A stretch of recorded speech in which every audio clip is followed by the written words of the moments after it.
పాల్వాయి గేటుకు తాను వెళ్లనేలేదని, ఈవీఎంను పగలగొట్టలేదని ఏపీ మాచర్ల మాజీ ఎమ్మెల్యే పిన్నెల్లి రామకృష్ణారెడ్డి విచారణలో తెలిపారు. నంబూరి శేషగిరిరావు ఎవరో తనకు తెలియదని చెప్పారు. తొలి రోజు విచారణలో పిన్నెల్లి పోలీసులకు సహకరించలేదు. ఆంధ్రప్రదేశ్ మాచర్ల మాజీ ఎమ్మెల్యే పిన్నెల్లి రామకృష్ణారెడ్డిని కోర్టు అనుమతితో పల్నాడు జిల్లా గురజాల పోలీసులు విచారణ చేశారు. ఈ నేపథ్యంలో పోలింగ్ రోజున పల్నాడు జిల్లా రెంటచింతల మండలం పాల్వాయి గేటు పోలింగ్ కేంద్రానికి తాను వెళ్లలేదని పిన్నెల్లి చెప్పారు. ఈవీఎంను పగలగొట్టలేదని, నంబూరి శేషగిరిరావు ఎవరో తనకు తెలియదని పేర్కొన్నారు.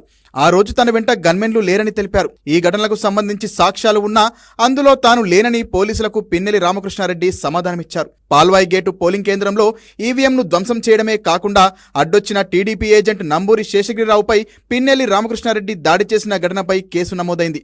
మరుసటి రోజు పరామర్శ పేరుతో ఆయన కారంపూడిలో భారీగా అల్లర్లకు పాల్పడమే కాకుండా విధుల్లో ఉన్న సీఐ నారాయణస్వామిపై రాయితో దాడి చేశారు. ఈ ఉదంతంపై మరో కేసు నమోదైంది.